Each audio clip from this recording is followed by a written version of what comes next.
Hello and welcome to Trojan Talk. I'm your host, Aaron Taylor. Today we'll be talking a little storytelling coming here to the Troy area. And telling me a little bit about it is Johnny Steed and Maryjo Cochran. Thank you both for joining me here today. Welcome. Thank you. And what's an annual tradition that folks come from all around the Pike Piddlers Storytelling Festival. Exciting opportunity to hear what some refer to as a lost art. But it's recaptured here for one weekend a year. So tell us a little about the festival for those the uninitiated out there who don't know about the festival and what's going on. Tell us a little bit about it. Well, Aaron, it's put on by the Brundage Historical Society. We call it the Pike Piddlers Storytelling Festival. And we like to say that we've done it 1 year in a row for 10 years. So we like to think that we recreate it every year because of the different tellers we're able to get to come. The one consistency there is Donald Davis, who is probably known as the Dean of Storytelling at this particular time. He's a retired Methodist minister, and he is truly an artist as well as an educator when it comes to storytelling. And then the other folks that we're going to have this time is Kevin Kling, who is a humorist. He is so funny. And then Josh Goforth is actually a Grammy nominee, as well as being a member of the Grand Ole Opry or appearing on the Grand Ole Opry. Very, very talented young man that incorporates music in his storytelling. And then the new artist that we have is Kim Wycamp.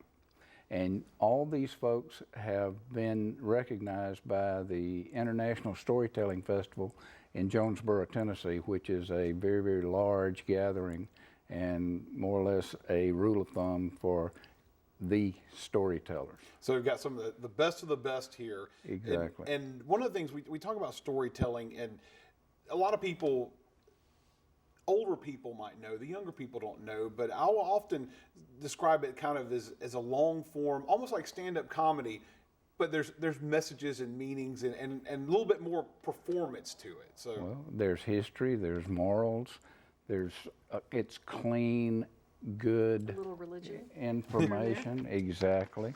And Maryjo's been to all of them, and she knows that it is not a better way to spend a Saturday all day, because we do have different stories at each session, which there are 3 sessions on Saturday, 10, 2, and 6:30. And a half hour before, we have a musical pre-show by local artists, people that you would know and enjoy, and there are different artists at each one as well. So it's a real variety.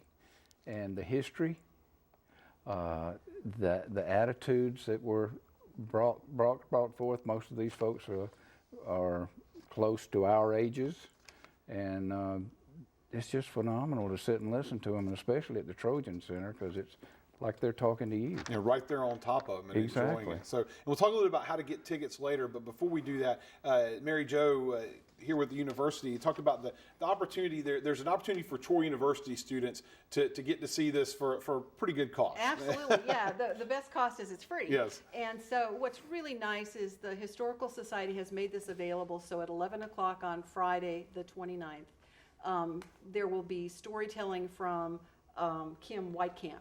And she is going to do a 50-minute session for us that all the students can go to. My speech students have to go because storytelling, frankly, everything that these kids do has a story to it. So I think it's great for them, and the high school students are coming, but it's free for them. And also, if Troy faculty and staff want to come, we really want to encourage them to go and get a flavor of storytelling right here at the Trojan Center.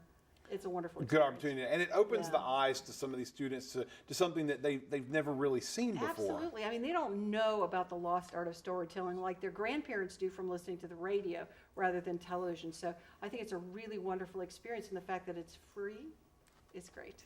Now, the students get that one for free, but Yes. the Saturday performances are not. Johnny, tell us, folks out there, how they can get tickets and what they expect to get. Okay, we have 3 sessions on Saturday. The first one, as we say, it begins at 9:30 with a pre-show.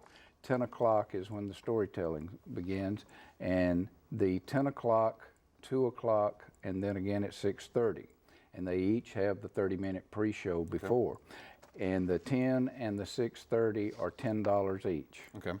The 2 is $15, or an all day, all 3 sessions for $30. And then in order to get the, I'll give you a phone number Okay. that you can call, and it is 685-5524. All right.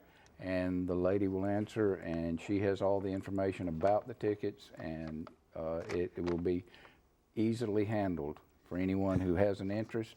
And the people that have not been, the Trojan Center would be the place to be Saturday week. Good luck with this year's festival. Always an exciting, fun time. Here's hoping that folks will check it out, and good luck with this year's festival. Thank Thanks for you, joining me. Aaron. And thank you for joining us on today's edition of Trojan Talk.